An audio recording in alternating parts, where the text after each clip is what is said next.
So almost, if you were to look back at your life and all the people you've met and the different mentors and that kind of thing, what do you feel is the best piece of advice you've ever had?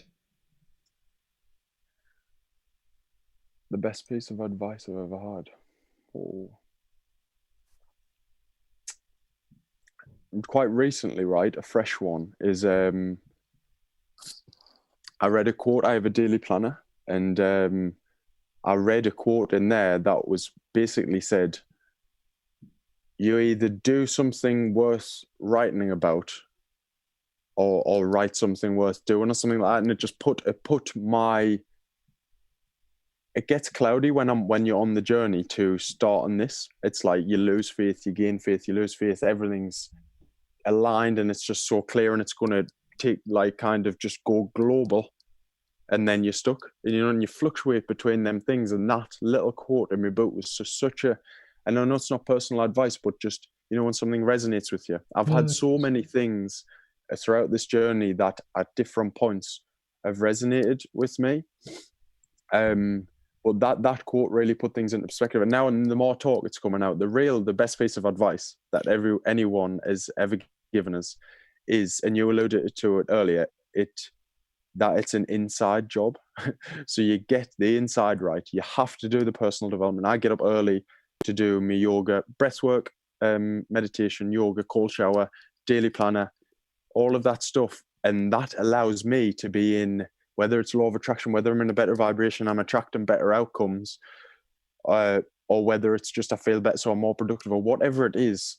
If I firmly believe in the advice I've been given, and as I say, you're aware of it, you alluded to it earlier, if you get what's in between your ears, or what's inside your energy, what's in your heart, your purpose, and you get that right, then I believe that the outside will look after itself. And that's when your passion opens up. That's where your purpose becomes clear. And that's when you start moving in the direction of what you would call your dream. No, I think it's class. And I think it's true.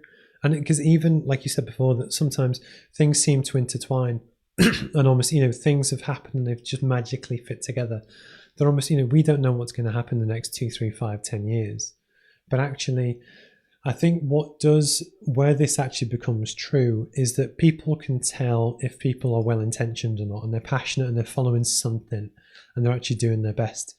And actually, so even if in the same example when you're made redundant, that you actually did it off your own back, and actually you've created something, which is the hardest thing to do, because actually the easiest option would be to, actually I'll ask you about that in a second because I think it's really interesting, but it's to head down, feel bad, and then just look for another job.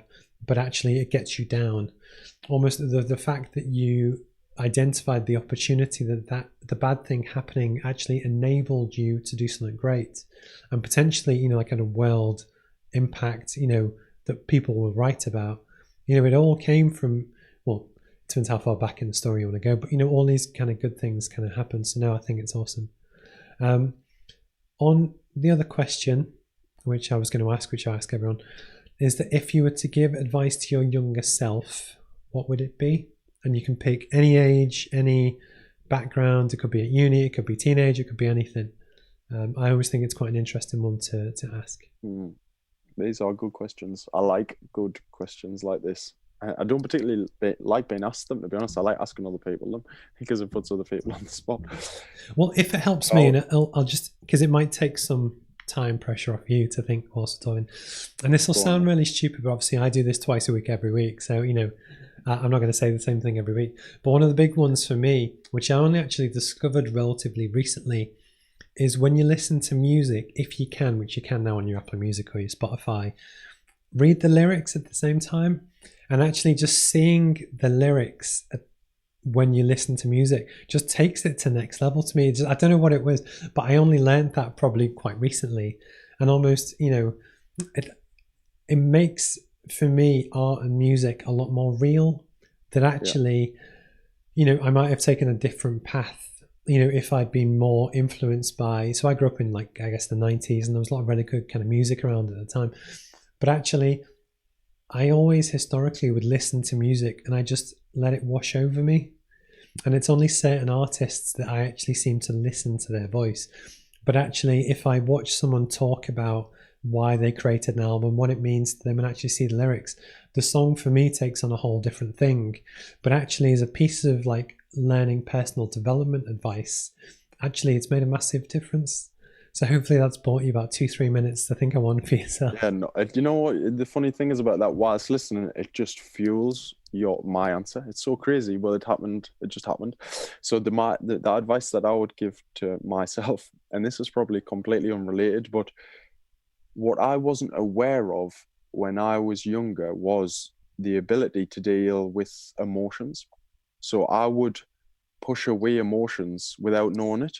I was developing like so sophisticated coping strategies in my mind that when I was reading all of these spiritual texts, it was becoming about avoidance of emotion.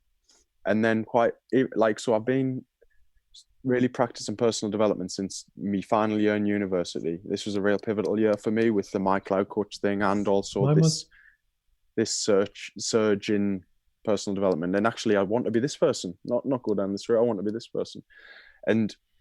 But it was all part of the journey, and it's all led me to this point. But I wish I knew earlier, like, that I didn't have to develop all of these coping strategies to avoid emotion. So what I was doing was I was looking for all of these mindfulness techniques that meant that I could live in a predominantly peaceful state, which I was ultimately achieving, but it was through force, and it was almost like I was guiding myself through a thorned path, and like negative thoughts were one thing, and I had to almost weave my way through.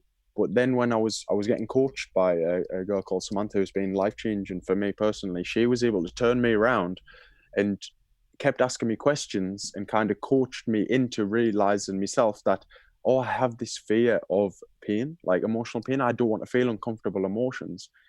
And she turned me back around to face that. And I thought, well, okay, so what do I do now? And I realized it was just feel it. That sounds so stupid, but all you do is just feel it and allow it. And then it passes. And you just get through that process. And now in my life, I've reached almost an equilibrium of where the peaks and troughs aren't so like intense and overwhelming.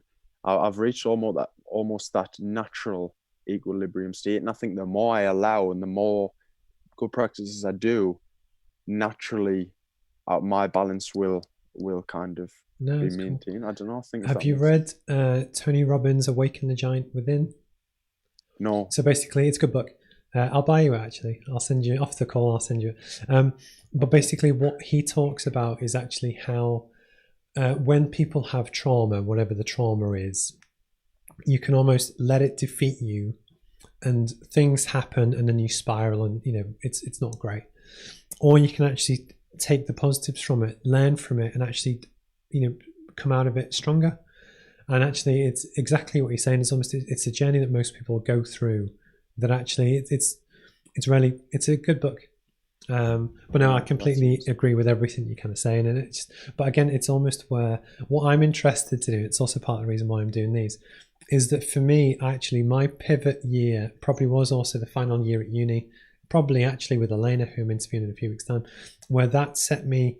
I was a different person before that time.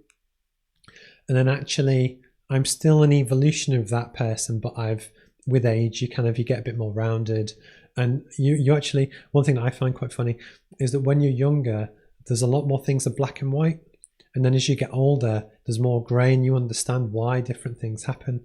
So what I'm almost interested in, which is why, as long as YouTube stays around, I can hear your doorbell going, but don't worry, is almost, in 10 years' time, in 20, 30 years' time, to look back at me at 36 and be like, oh, okay. And then just how I evolve over time.